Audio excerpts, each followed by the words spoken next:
Hello, everybody. Thank you for joining me. This is GGF bringing you Lucky Episode 7 of Let's Try Pathfinder, Wrath of the Righteous. Hope you guys are doing well.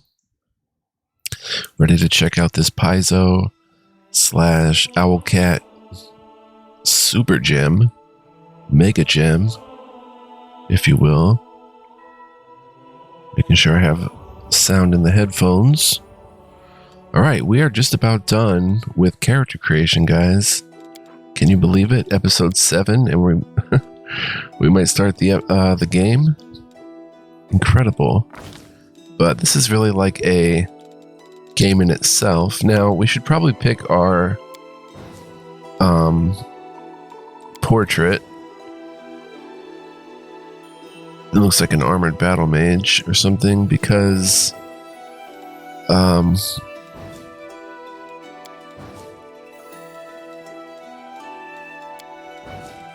we've pretty much picked our character. There's a Magus right there. Guess that's going to be the only Magus. There's that fellow. We'll probably pick that guy. Or let's keep looking. Don't know if we're going to be wearing heavy armor unless we get the pert or the feet. I would like to.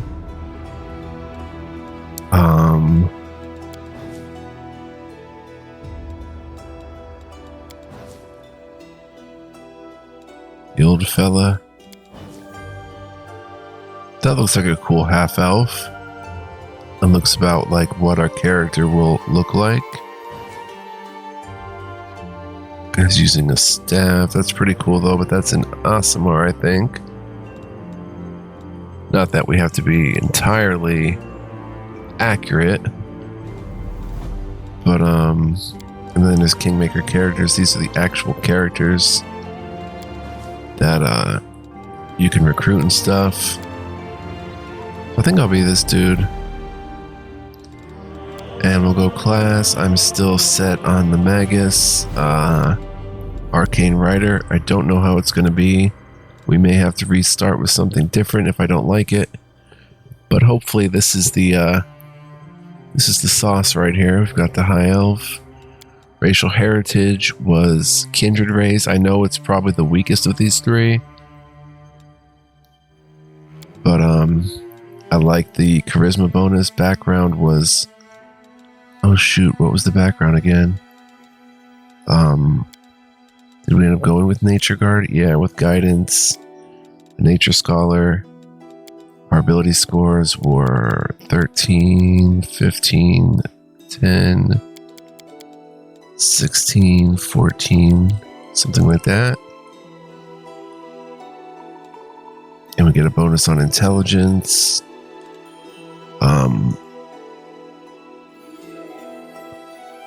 Let's see. Is that what we want to go with? Probably / possibly. Maybe take one out of Wisdom and put it in Strength.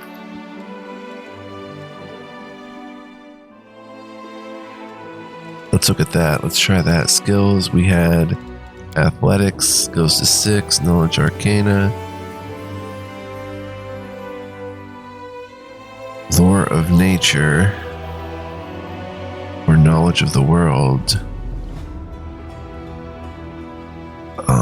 Knowledge of the World and Persuasion, I guess. Perception, sadly, is only 1.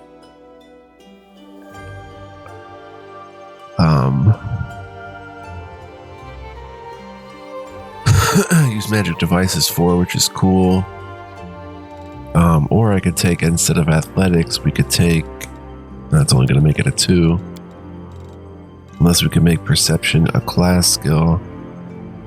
He's just not going to notice many traps or hidden objects. Hopefully we have like a rogue in the party that can handle that. But that looks good. How I want to play the character. Then our feat, we were going to pick Weapon Finesse, which... Is it? No, it's not even really worth getting Weapon Finesse because we have a +2 to our strength bonus, so We could maybe play around with something different.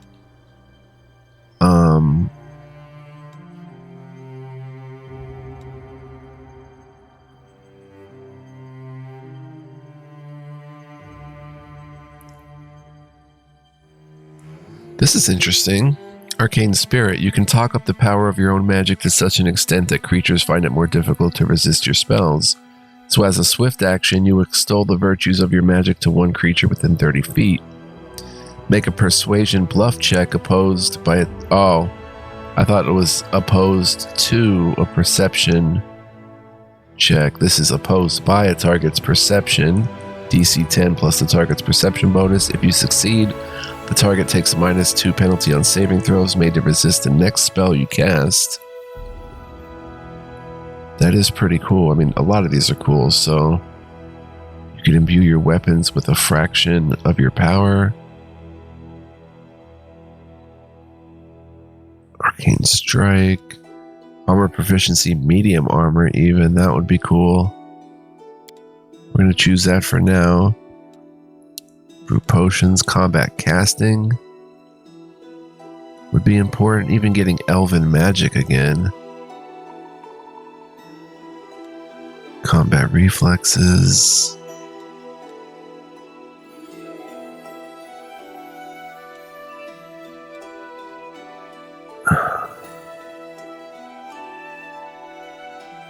So her discerning eye.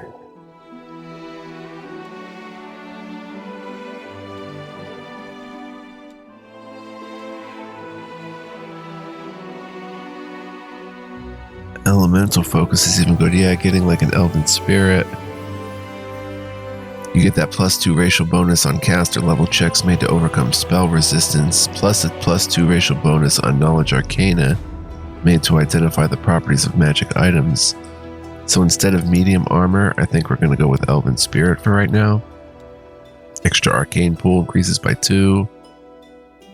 You can gain this feat multiple times and it stacks.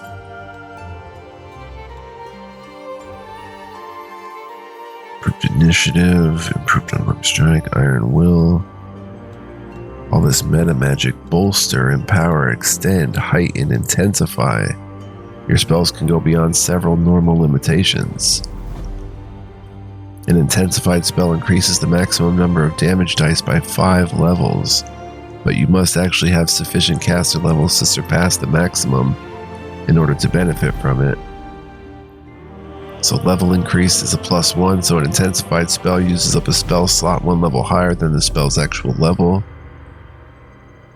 See, so many cool stuff. Maximize, persistent, piercing, quicken, reach, selective spell. Your allies will not need fear, friendly fire, persuasive. That would get us a little more perception. Scribe scrolls, shake it off, shield proficiency, shielded caster. Your allies cover you when you cast complicated spells. We can take a skill focus, a spell focus, spell penetration. It's the same as elven magic, but not as good. Stealthy, throw anything, toughness, 2 weapon fighting, no. Arcane armor. You've learned how to cast spells while wearing armor, but we don't have any armor proficiency. The bond with your animal companion is unusually close. I don't know why it doesn't let us. It's saying not recommended, but I think it's a pretty good one. The abilities of your animal companion are calculated as though your class were 4 levels higher. So let's say we pick that and we go to animal companion and we look at the horse. Oh, it doesn't say. It doesn't say it doesn't show the upgrades 4 levels higher. So it would get a +2 to strength and con at least. Huh. Alright, so let's go back here, and I don't want boon companion. We were on elven magic, right? My scroll wheel doesn't want to scroll, or elven spirit. Scroll very far on this list. At one time, intimidating prowess. Add your strength modifier to persuasion in addition to your charisma. And these all require prerequisites. We could really look at these and see what we want to build in the future, but I think for right now, We go with Elven Spirit. So we were raised by Kindred, but we still have the Elven Spirit. Pretty sure we don't have Elven Magic anymore because we're Kindred raised, right? Oh, wait a minute. Elven Immunities. No, we lose those. We lose Keen Senses. Only elves have Elven Magic, so half-elves usually do not have the Elven Magic, or Elven Spirit, as it were. So, we're going to get the Elven Spirit. Our animal companion is a horse. Now we pick our spells, guys. So let's see what we want to actually cast. If I go back to Magus,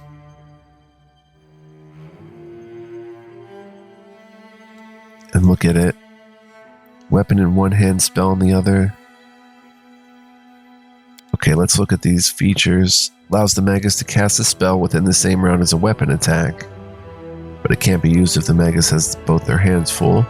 Spell Strike. Ability can charge a weapon with a spell that requires a touch attack, and then deliver it by attacking the enemy with that weapon. So we want to get spells that require a touch attack, I think. This ability, let me see the wording here. This ability can charge a weapon with a spell that requires a touch attack. So that's telling me that to perform some attacks, the aggressor needs only to touch a foe for such an attack to take full effect. In these cases, the attacker makes a touch attack roll against the enemy's touch AC, which is usually significantly lower than full AC. Touch attacks are mostly used for spells. Touch attacks come in two types, melee and ranged.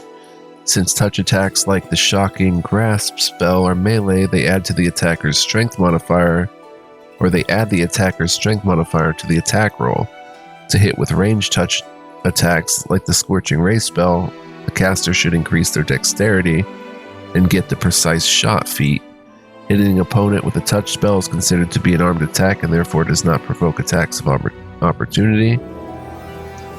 The act of casting a spell, however, does provoke an attack of opportunity. Note, spells that deal damage with either type of touch attack can score critical hits. Okay. So it seems to me like with Spell Strike, we need to have spells that require touch attacks in order for this to function. And then we have a pool of arcane energy, allowing us to empower our weapons, restore spent spells, and use other special abilities.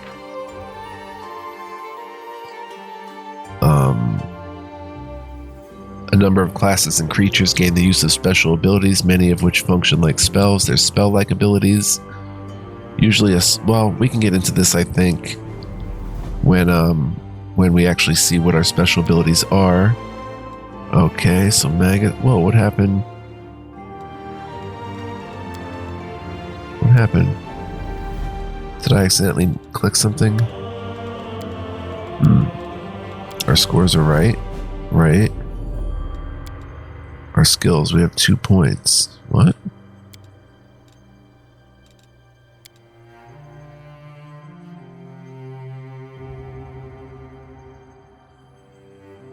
I usually play a persuasion character, but what if I play a lore nature character? I don't know. That seems pretty good. And then we've got Elven Spirit. All right, now we're at spells. So something like Shocking Grasp. A successful melee touch attack deals 1d6 points of electric per cast level, max 5d6. So that's electric. Ray of Enfeeblement is a ranged touch attack. Does Spell Strike have to be melee? No, it just requires a touch attack. So we could actually put a Ray of Enfeeblement on our melee weapon?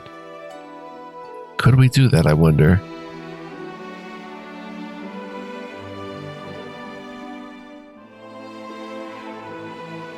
That would certainly be cool. Magic Weapon, Magic Missile, Grease, Flare Burst. Corrosive Touch is a melee touch attack, 1d4 points of acid. But acid is useful. And then Burning Hands, 1d4 points of fire. Reflex saving throw for half. Doesn't say what the it is affected by target spell resistance. Doesn't say what happens on saving throw though. There's no saving throw? Or it's just missing. Alright, so I think I want to grab Shocking Grasp, get some electricity going. How many spells? 6? We can grab 6 of them. Vanish, 1 round per level up to 5 rounds. The touched creature becomes invisible for a short time. If a check is required, an invisible creature has a +20 bonus on its stealth checks.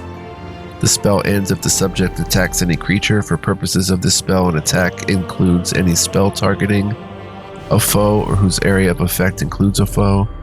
Exactly who is a foe depends on the invisible character's perceptions. Actions directed at unattended objects do not break the spell. Causing harm indirectly is not an attack. Thus, an invisible being can open doors, talk, eat, climb stairs, summon monsters and have them attack, cut the ropes holding a rope bridge while enemies are on the bridge, remotely trigger traps, open a portcullis to release attack dogs, and so forth. If the subject attacks directly, however, it immediately becomes visible along with all its gear. Spells such as Bless that specifically affect allies but not foes are not attacks for this purpose, even when they include foes in their area. I like this to make, like, if we get a rogue, we can quickly make him vanish and then he can land a sneak attack, like, or a critical, but could be useful utility spell. True Strike.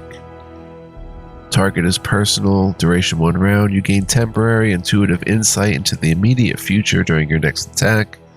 Your next single attack roll, if it is made before the end of the next round, gains a +20 insight bonus. Additionally, you're not affected by the mischance that applies to attackers trying to strike a concealed target. Now here's where the class gets like more complicated, more complex. If we were to get True Strike, okay, we cast it, we get the +20 insight bonus. So that's a +20 to our attack, which means we're basically going to land a hit. Now, does that include a spell strike? Like with Shocking Grasp on it? On the weapon? We'll see. Be right back, guys. Alright, we're back. Okay, so I think we're going to grab True Strike. This is not... Oh, this is a ranged touch attack. Snowball. I think we take Snowball because we can hopefully add the ranged touch attack to our melee attack.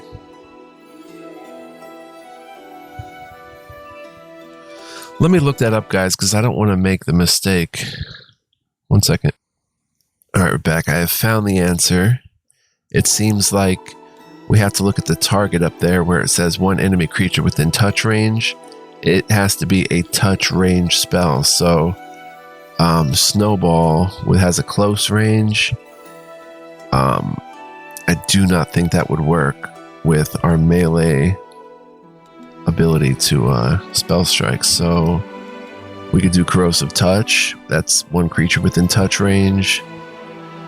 1d4 points of acid. Burning Hands, 1d4 points of fire. So we can have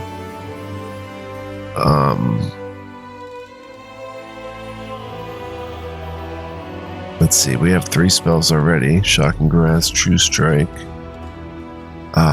Magic Weapon.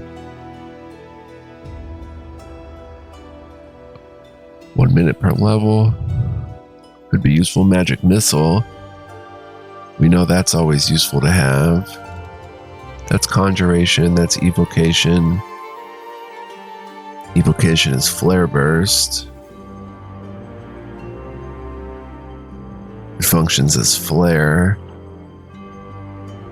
which can dazzle.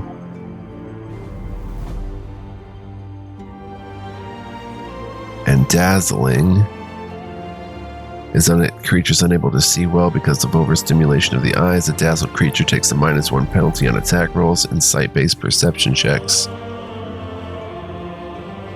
Reduce Person takes a full round, but duration is 1 minute per level. This spell causes instant diminution Diminution. I don't know how to pronounce that. Diminution of a humanoid creature, halving its height, length, and width and dividing its weight by 8. This decrease changes the creature's size category to the next smaller one. The target gains a +2 size bonus to dexterity, a -2 size penalty to strength to a minimum of 1, and a +1 bonus on attack rolls and AC due to its reduced size. Melee and ranged weapons used by this creature deal less damage.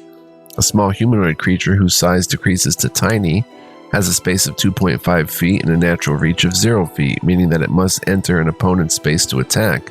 A large humanoid creature whose size decreases to medium has a space of 5 feet and a natural reach of 5 feet. The spell doesn't change the target's speed. Reduced person and large dispels enlarged person. So I like reduced person because of those benefits. Say we have a tank character in the front row that has, different ways to taunt the enemy and stuff and take the enemy's blows. We can get them to get the +2 size bonus to dexterity. So they get a +2 to dex. They're not going to do as much damage, but they get a +1 to AC, +2 to dex, which further increases the AC, I believe, and an extra +1 bonus on attack rolls, even if they're doing less damage. This is within close range, darn. We do get a +2 on regular ranged touch attacks, though. This would damage their strength if we're fighting some big, strong enemy. Grease is always interesting. Enlarged person.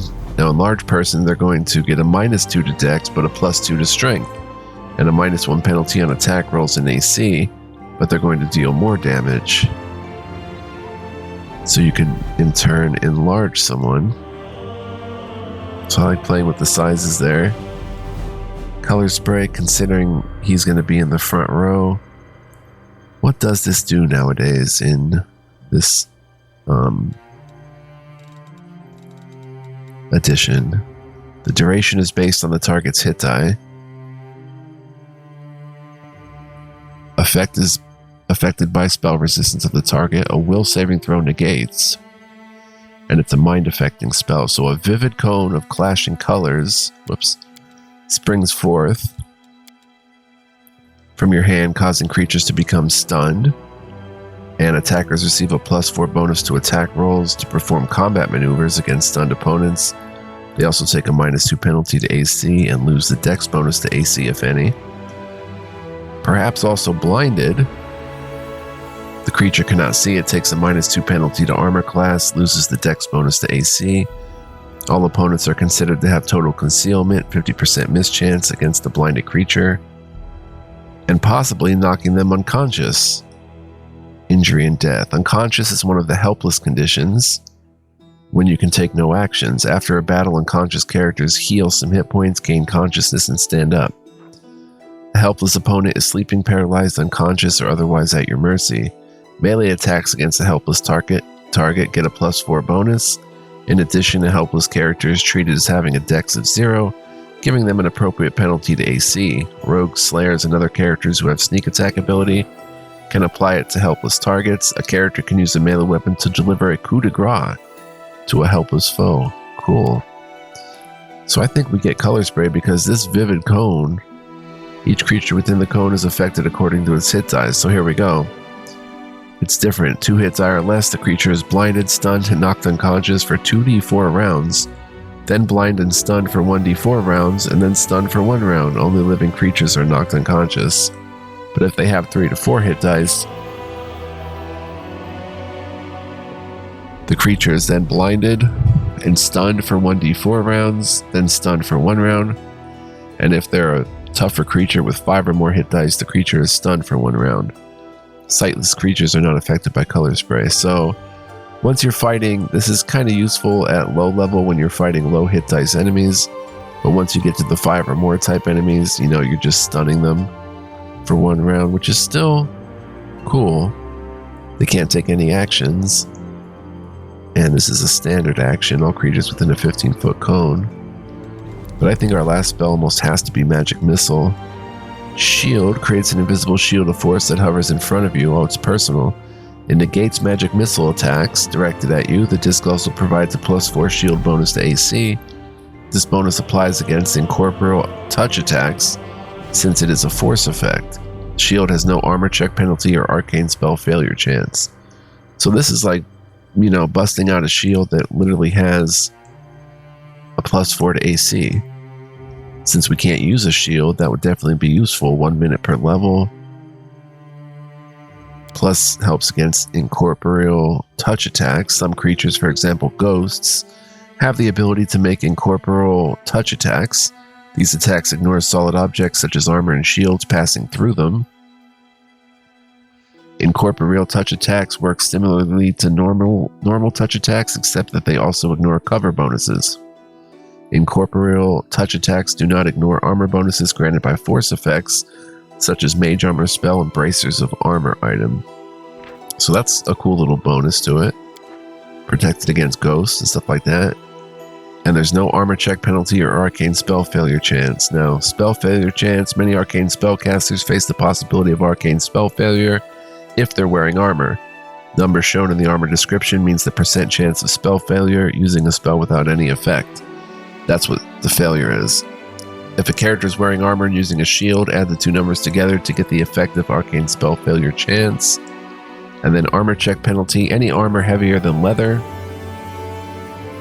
as well as any shield, hurts a character's ability to use dex and strength-based skills. Penalties from armor and shield stack. For example, this character wears a full plate armor and tries to move a heavy boulder athletic skill check. It means that this check will get a -6 penalty to the final result, making it way harder. The character's encumbrance may also incur a penalty. Medium encumbrance adds a -3 penalty to skill checks, and heavy adds a -6 penalty. So there's none of that with the shield. Really useful. Stone Fist. That's pretty cool. Turns your hands into living stone. Then you would want to do unarmed strikes, which would not provoke attacks of opportunity and deal 1d6 points of bludgeoning. I think we're going to get shield for right now. I know we're kind of missing out on magic missile, which everybody's favorite is magic missile. I want shocking grasp. Do we want corrosive touch? Only 1d4. Now maximum 5d4 is cool. There doesn't seem to be a saving throw for it, but there is spell resistance. So if we pass the spell resistance, there's no saving throw. Like here with color spray, a willpower saving throw negates. Even burning hands, if they succeed on a reflex saving throw, it's half damage, and it's also affected by the target's spell resist. So this one has a much better chance of landing. Although magic missile, even ray of enfeeblement, shocking grasp. This one has no saving throw either, just spell resistance. So we can throw those on our weapon. We can enlarge our attackers, our strong folks, and reduce the tanks. True strike when we need to land a sure hit. And maybe we can get magic missile next time we level up. I don't know. I just want to make sure this is what we're going to roll with. You know what?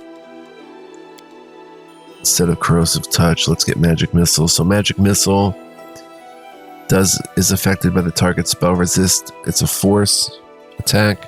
A missile of magical energy darts forth from your fingertip and strikes its target, dealing 1d4 plus 1 points of force damage. Let's see what force damage is. It's energy damage, generally dealt by spells. Spells or effects with any of the descriptors like acid, sonic, and electricity deal energy damage. A creature must have energy resistance to reduce the amount of damage it takes from one of these sources. Creature's special ability, Energy Immunity, allows it to completely negate certain energy damage types. The other main type of damage is physical damage. The missile strikes unerringly even if the target is in melee combat, so long as it has less than total cover or total concealment. So if it has total concealment, a successful attack against an enemy with total concealment has a 50% miss chance. You can't execute an attack of opportunity against an opponent with total concealment. Specific parts of a creature can't be singled out. Objects are not damaged by the spell. For every 2 caster levels beyond first, you gain an additional missile, 2 at 3rd, 3 at 5th, 4 at 7th level, and the max of 5 missiles at 9th level or higher. So that's pretty cool. That really improves as time goes on. And it's good if we want to just target someone in the distance quickly while we're fighting. Shock and grasp, shield, reduce, enlarge, and true strike. I think that's what we're going to go with. Let's go ahead and see what's next. Next would be deity selection. A deity, known as a god or goddess, is a being or a force of incredible power, capable of granting its power to mortal beings through divine magic. A deity is strongly associated with a specific alignment, several domains, and a plane. Each deity also limits the choice of your starting alignment and the choices for certain classes. Deity choice cannot be changed later. So we've got Abadar, the god of cities, laws, merchants, and wealth, also called the god of walls and ditches in the Eastern Dragon Empires, is known to be a patient deity. Maintaining a strong neutral stance in his actions, he sets forth to expand civilization and order among the peoples of Golarion. Domains are earth, law, nobility, protection, travel. Favored weapon, light crossbow. But you have to be lawful, it looks like. Lawful good, lawful neutral, neutral, lawful evil, any lawful. And right now we're neutral, we have to pick our alignment next. Akakek.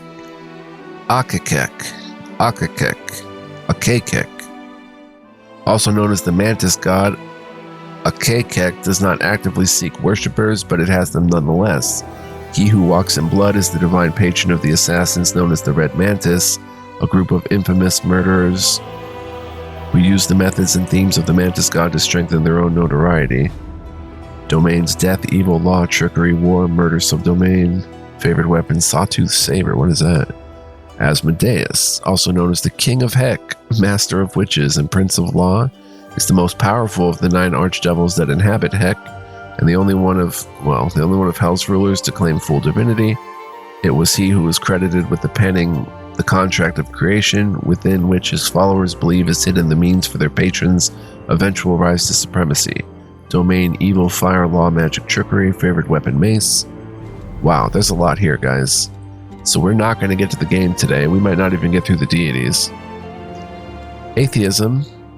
On Golarion, atheism usually denotes the belief that those beings commonly called gods are not worthy of the authority and reverence bestowed upon them by others. Atheists rarely doubt the existence of deities and generally acknowledge that deities are very powerful beings, but deem them no more than that.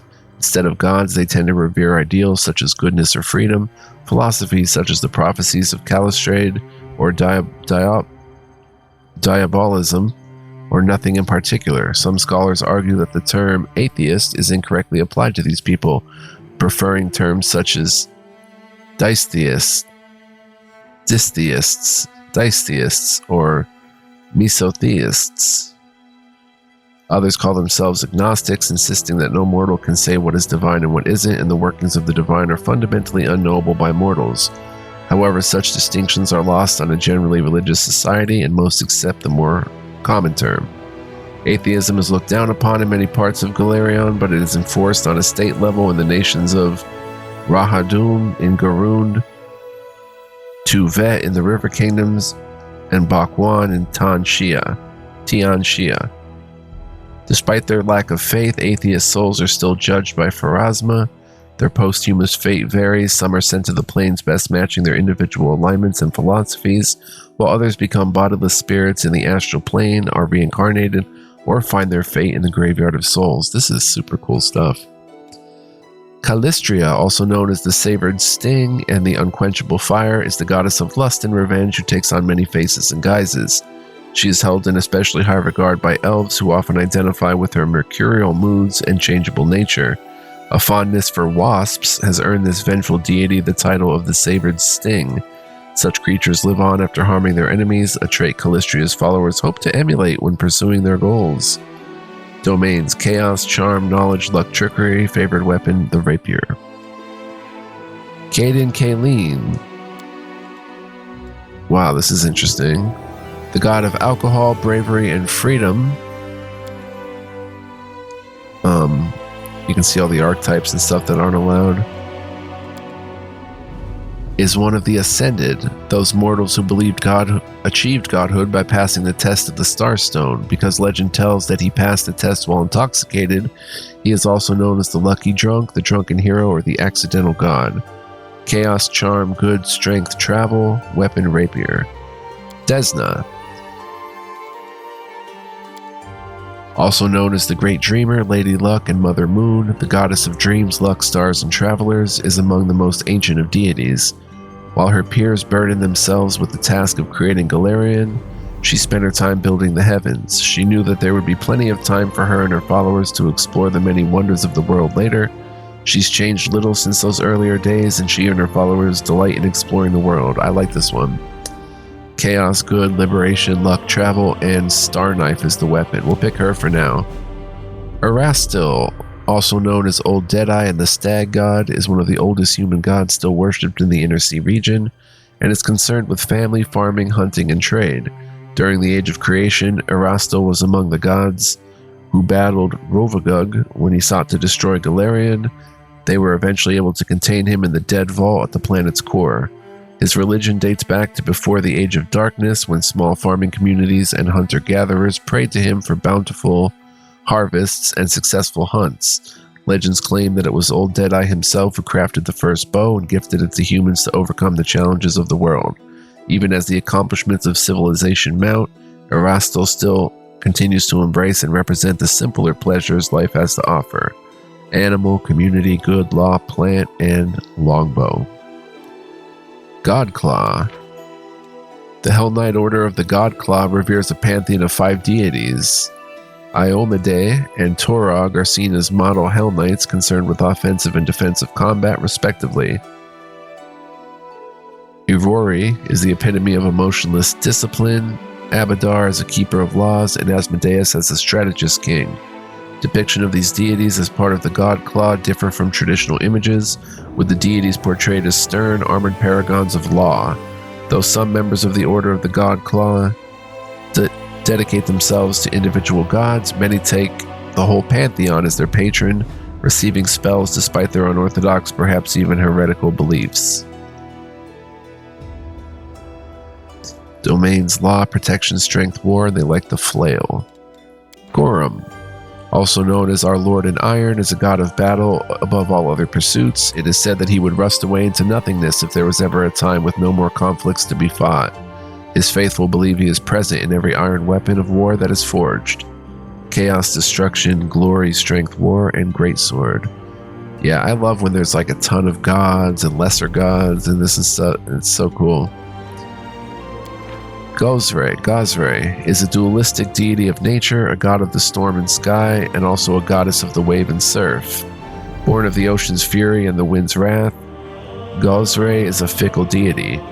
Air, animal, plant, water, weather, and the trident.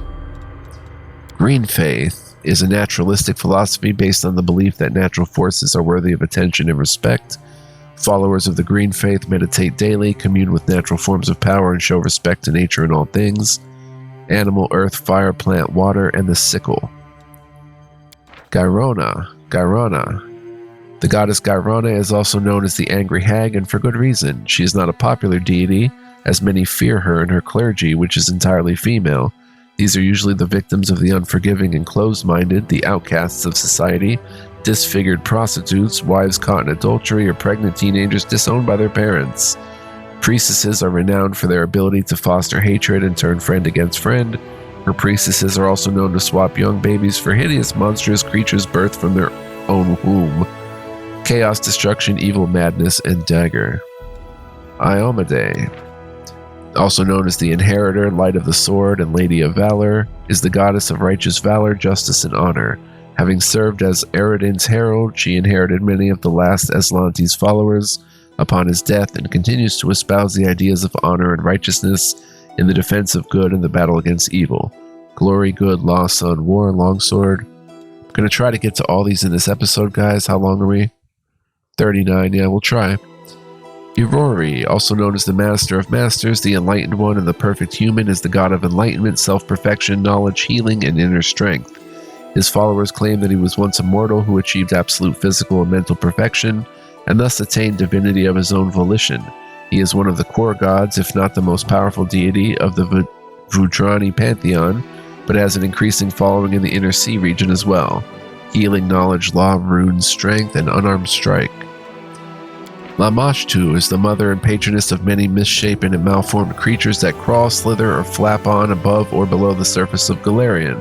Her unholy symbol is a three-eyed jackal head, which may be represented in many ways, and her sacred animal is the jackal. Chaos, evil, madness, strength, trickery, falchion, and kukri. Nethys, also known as the All-Seeing Eye, is a Garundi god who holds knowledge and magic above all things. He gained enough power to witness all things, and this both fueled his divinity and shattered his mind. He is a god of magic, torn between destroying the world with one hand and saving it with the other. Destruction, knowledge, magic, protection, rune, and quarterstaff. Norgorber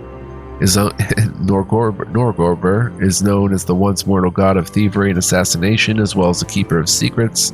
He is called the Reaper of the Reputation by some, but he has more insidious titles among worshippers who venerate his three other aspects: Black Fingers, Father Skinsaw, and Grey Master. He remains an enigma to most, and his true motives are unknown. Many of his own followers remain ignorant of his plans and designs. Norgorber is the only evil god among the Ascended. Charm, death, evil, knowledge, trickery, short sword. Pharasma, the Lady of Graves, Mother of Souls, Grey Lady. Pharasma is the goddess of birth, death, and prophecy. She shepherds Galarian's recently departed souls to their final reward. Upon death, souls migrate via the River of Souls to Pharasma's boneyard in the Outer Sphere, which sits atop an impossibly tall spire that pierces the astral plane. She's among the most ancient deities in the multiverse, but keeps her knowledge of the fate of all souls closely guarded. Death, healing, ice, subdomain, knowledge, repose, water, dagger is the weapon, Rovagug. Imprisoned since the age of creation, the god Rovagug, also known as the Rough Beast, the Great Destroyer, and the Worldbreaker, seeks only to destroy creation and the other gods. Believed to be imprisoned in a state of torpor somewhere deep within Galarian, his increasingly restless stirrings are taken by many to be the cause of volcanic activity and earthquakes. His worshippers are known for embodying the god's dominion over destruction, disaster, and wrath. Chaos, destruction, evil, war, weather, great acts. Sarenrae is to her faithful known as the Dawnflower, the healing light, and the Everlight. Sarenrae is a goddess who teaches temperance and patience in all things. Compassion and peace are her greatest virtues, and if enemies of the faith can be redeemed, they should be. Worship of this goddess of healing, honesty, redemption, and the sun began far to the east of the Inner Sea, in the vast Padishah Empire of Kalesh, but her worshippers can now be found throughout the world. Fire, glory, good, healing sun, and the scimitar. We might worship Sarenrae, we'll see. Shaylin,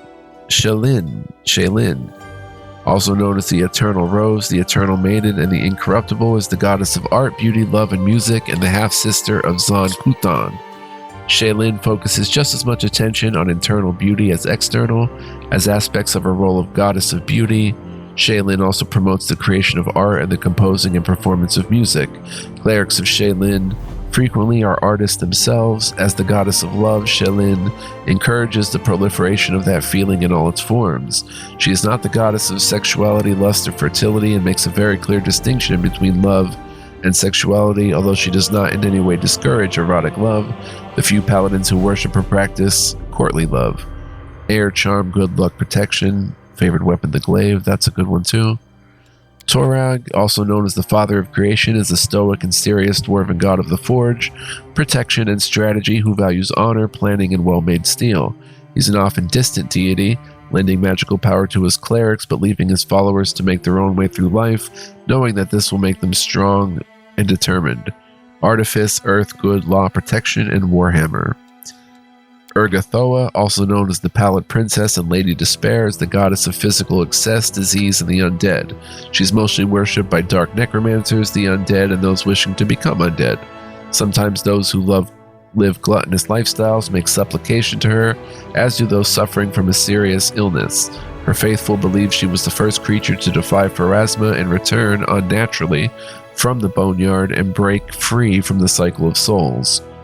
death, evil, magic, strength, undead, subdomain, war, and favorite weapon, the scythe.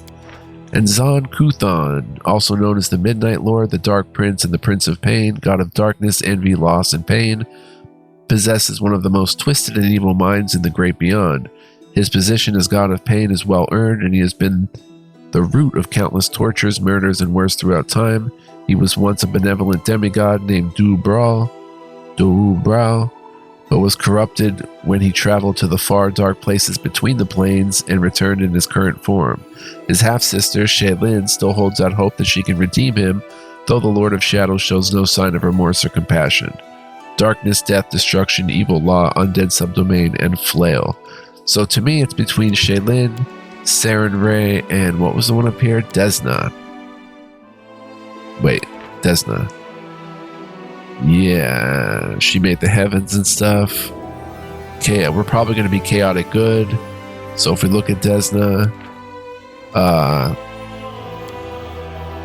alignments, neutral good, chaotic neutral. So we can probably be her or get her. But anyway, guys, I'm going to wrap it here. We'll make this choice next time. We'll look through these 3. I have it pretty much nailed down to. And thank you so much for watching. I hope you enjoyed this. We are right there at the end, guys. We pick a deity, we pick an alignment, we mess with our appearance, we pick a voice, and we name our character, and there's the result. So next episode, we'll probably spend some time with appearance if there's a lot to do there. Maybe with voice, but we should get to the game, fingers crossed. So yeah, thank you so much for making it this far with me, guys. Hope you're enjoying. If you are, please go ahead and hit the like button or leave me a comment. That just lets me know that you're enjoying this and would like to see more, and more will get made. And yeah, if you're new to my channel, well, welcome. I invite you to subscribe and hit the notification bell so you don't miss an upload, but those are just suggestions, guys. Feel free to do whatever you like or don't like. It's all good. We're going to go back. And yeah, I hope to see you guys next time. We're almost at the game. I'm so excited. It's going to be so good. So I hope to see you guys then. Until then, be well, live well, stay well, and much love, peace, and joy. Catch you guys next time. Bye-bye.